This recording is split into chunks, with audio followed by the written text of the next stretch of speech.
Am I the butthole for checking my blood sugar at my desk when my coworker has a severe blood phobia? I, 24 male, enjoy my job and have two coworkers, Megan, 25 female, and our new coworker James, 23 male, who just started. The three of us each have our own office space, but because we have to frequently collaborate on work throughout the day, we are often at each other's desks. I am a type 1 diabetic. I give insulin and check my blood sugar throughout the day as needed. I give insulin through a pump, so that's not an issue. Checking my blood sugar involves pricking my finger to draw a drop of blood. The blood gets sucked up into a test strip that is connected to a glucose meter, and the meter displays the reading. The whole process takes like 10 seconds. I was checking my blood sugar in my office right when James walked over. Immediately, his face went white. He looked like he was about to puke, faint, or maybe both. I was like, "Dude, are you okay?" He told me that he has a major blood and needle phobia and gets therapy for it. I explained what I was doing and why it was necessary, and he said it's freaky that I have to make myself bleed multiple times a day. He told me he never wants to accidentally walk in on me checking my blood sugar again because he could pass out. I said that if I'm checking my blood sugar and hear him coming over, I can call out a warning like, "Give me a second." He said that won't work. Just knowing that I'm doing that just before he comes over is enough to freak him out, and that he would be stressed that I might not hear him walking over. He told me I should check it in the bathroom from now on. I told him that I don't think I should have to do that and it's unsanitary. He said another option was if I only check my blood sugar at certain times, say 9 a.m., 12 p.m. before eating lunch, and 4 p.m., that way he'd know when to avoid me. I said these things can't always be predicted. I'll need to check if I feel my blood sugar going high or low. He said he understands that I have diabetes, but that he also has a special need, his blood phobia, that needs to be accommodated, and that he doesn't want to have to avoid me at work and only talk to Megan for fear he might see me checking again. He said he'll talk to HR about this and that he'll tell them that I refuse to compromise with him. That was last Thursday before the holidays. Tomorrow I'm thinking of going to talk to HR before James does, but first I need to know that I'm in the right here. So am I the butthole for not being more accommodating of James' blood/needle phobia and checking my blood sugar as needed at my desk? Edit. To clarify something, James cannot see me test my blood sugar unless he is literally standing in my doorway. It's not a communal-style workplace. I do not test in common areas, only in my office. Not the butthole. Your blood sugar being too high or low could literally kill you.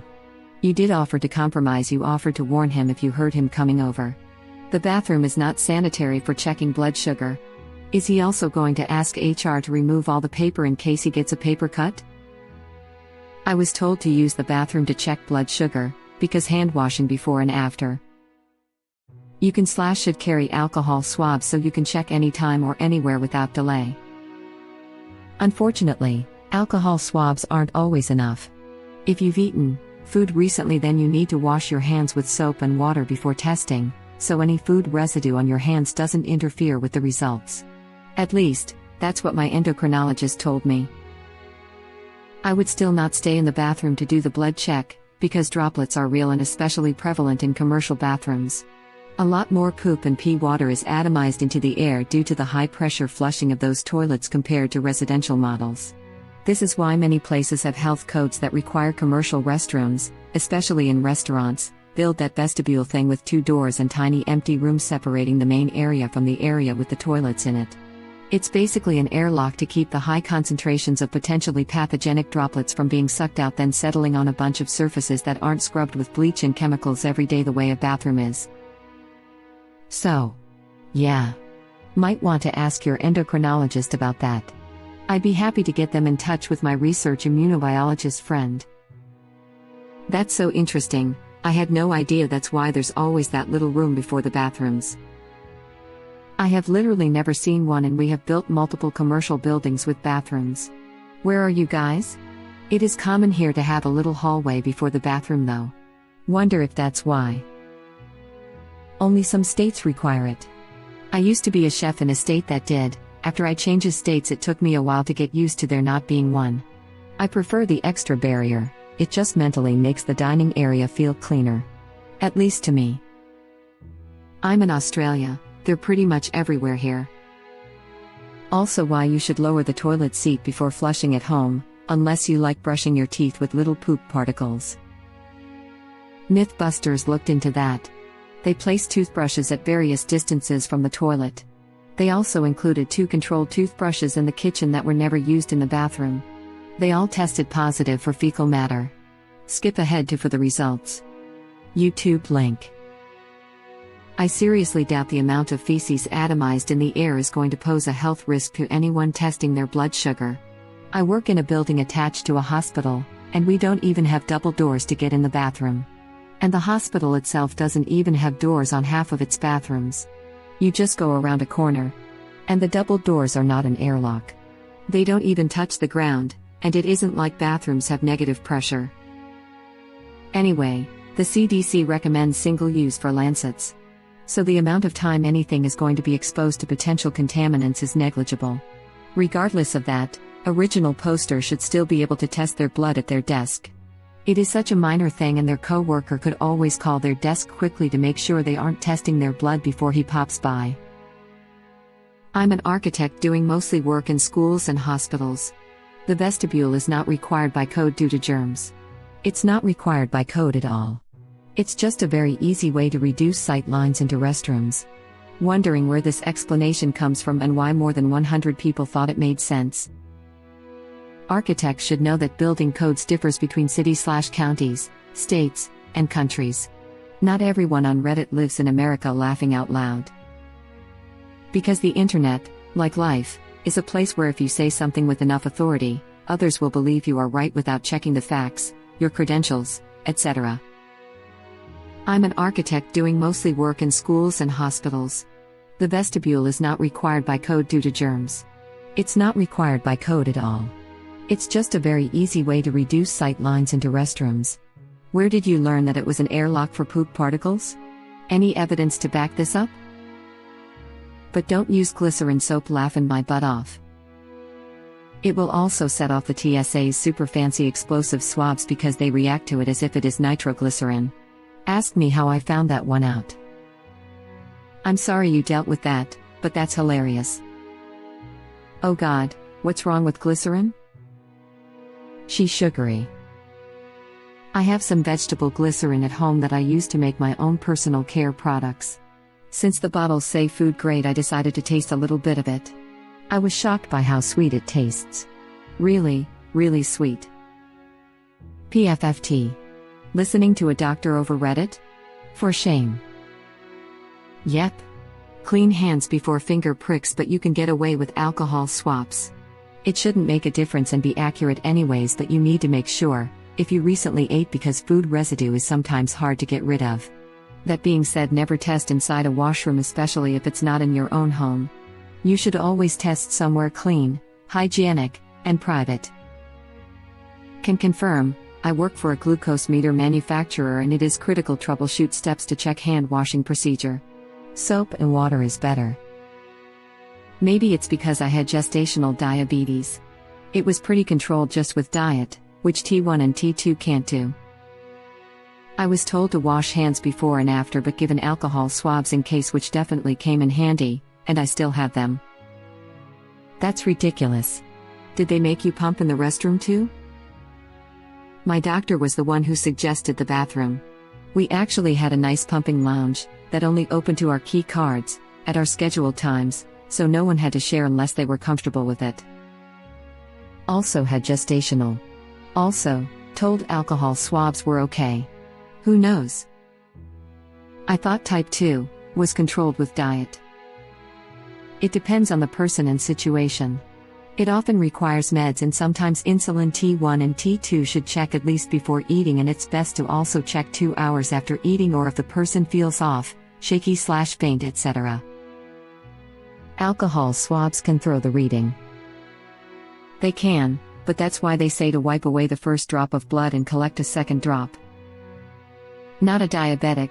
If alcohol could throw it, couldn't soap residue? Yep, it can, or a little water left on my hands also messes mine up. That's revolting. People are outrageous. Last time I checked, there were never any medical procedures scheduled to be performed in toilets when you visit the hospital. Original poster is not the butthole. I cannot say anything nice about James, so I won't. I had a manager tell me that once. I told him my office was sufficient for testing my blood sugar, and if he had an issue we'd go to HR. Bit of backstory: this ex-manager was also diabetic and a major butthole. I was told to never check my sugar in a bathroom. And you shouldn't. The germs in there are scary. Bathrooms are unsanitary. My daughter has type 1 as well.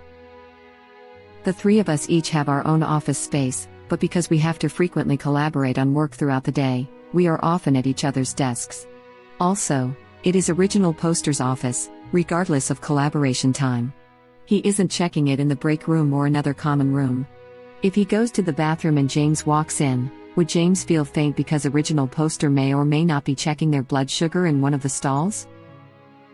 Warning him makes sense, so James saying Original Poster refused to compromise is really James saying he wouldn't do it the exact way I told him to. He said that won't work. Just knowing that I'm doing that just before he comes over is enough to freak him out. So if James sees Original Poster come out of the washroom, will he feel faint knowing that he may or may not have pricked his finger then? How long does Original Poster have to wait after checking his blood sugar to be permitted to talk to James? Not the butthole. Does your office have a door? Shut the door. If not, he can just not come to your desk, and can ask you to come to his or message you if he needs something. It doesn't have to be so dramatic. It sounds like he needs to speak to his therapist. Exactly. He can message him before entering his workspace. Original Poster may be on phone/Zoom or another task. It's a pandemic anyway, so we should all be respecting spaces. Yes, I think an aim or a quick phone call simply saying "is this a good time?" It's a vague question that wouldn't always mean Original Poster is doing a finger stick. I understand he has a phobia, but low blood sugar can cause seizures and death if they are extreme and need to be seen to quickly to avoid long-term damage to the brain even if there is no seizure. Considering how unreasonable this guy is, no, I am bleeding all over the place. Oh God's below, the blood won't stop. Would be my standard response. Because it sounds like James needs to chill the F out. I have the same phobia and had a diabetic roommate who tested himself in front of me all the time, because it was that or risk his life, and I was not a selfish prick. Op is so not the butthole. I'm uncomfortable around needles, but I'm not going to yell at my grandfather if he needs to check his blood sugar level. I agree with you. And phobias are best dealt with by controlled exposure, right? Not avoidance. My boyfriend hated needles when I was first diagnosed in 2017, but said I didn't have to leave the room whenever I had an injection because it was overkill. Over time, he just got used to it and my insulin shots don't bother him anymore. On the other hand, my coworker's boyfriend has a severe needle phobia to the point where he can't get blood tests without fainting. I will leave the room for him because I very rarely see him, so I don't mind going out of my way so he doesn't freak out. So yeah, I guess it could work for some people. Ultimately, in my opinion, Original Poster is in the right here because James' phobia isn't life-threatening. Original Poster being unresponsive or having a fit on the floor is. This is what I was going to say, too. First of all, people don't like drive-by office visits. Use him as a courtesy regardless of the situation to say, "Hey, do you have a moment? I want to stop by with a quick question." Freely dropping by the office without warning is rude for anyone who may be really heads down, concentrating while working on something. His fear is his alone to manage, and one way to manage it is to take the initiative to see if the space is clean himself rather than putting the onus on Original Poster. Screw that. Just from the info we are given here about James the First, think it's pretty clear that he does in fact need to be so dramatic. I don't think dramatic personality disorder is covered under the AITA though. Laughing out loud. And quite frankly, I'm not sure phobias are covered either. At any rate, the accommodation has to be reasonable, so hopefully HR handles this appropriately. Phobias are a form of anxiety, so they probably are, but yeah, telling Original Poster he can't check his blood sugar as needed in his own office because James might come by without warning is probably not going to be considered reasonable by anyone but James, since all he has to do is ask if it's a good time before coming over. Then if Original Poster says, no, James doesn't even know if it's because he's checking blood sugar or something else. Not the butthole. This is a medical condition that far supersedes his phobia. Original poster replies, I agree, and that's why I was stubborn about it, saying I should be able to test at my desk as needed. Also, because he made me feel like crap about my diabetes, implying it's freakish and all that. But at the same time, his phobia is legit. He said he gets therapy for it, and I'm not sure how this can be settled in a way that we're all happy. I don't think you're being stubborn about it at all. You're doing this at the privacy of your desk, and it is a very short procedure. You'd waste more time by going to the bathroom to do this. I think you should go to HR and explain that you're their BC. He said he was going. I think your coworker needs to work with his therapist on this, as it is interfering with his daily life. It's a tiny amount of blood, not a pool of blood. Wait until he hears about menstruation. His phobia won't kill him, your diabetes could. He needs to learn to deal with it. I totally agree. He needs to get over it. I know, phobias are real, etc., etc. How's he going to cope if he has a girlfriend and she has her period? Not the butthole. Go to HR.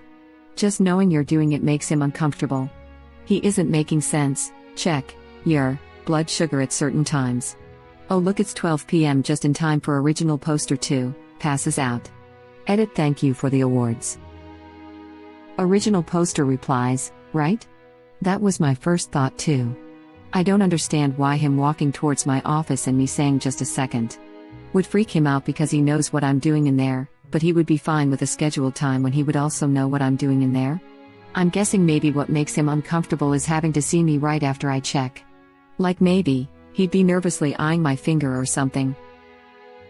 Your issue is a physical/medical necessity. James can always call you if he needs to talk, or give warning when he's coming by. You have offered compromises. He has offered nothing. Original poster replies, he wants me to check in the bathroom or only at scheduled times, but I can't help but notice those are inconvenient things I have to do without him having to be involved whatsoever. I do not think that is fair. He calling me on the phone before coming by would be a better option. I'm going to need you to compromise by changing literally everything about how you handle your medical condition, while I make absolutely no effort whatsoever to accommodate you. Not the butthole. You are being accommodating by offering to warn him. On a side note, I'm trying to figure out a way for Original Poster to turn this into a company-provided continuous glucose monitor.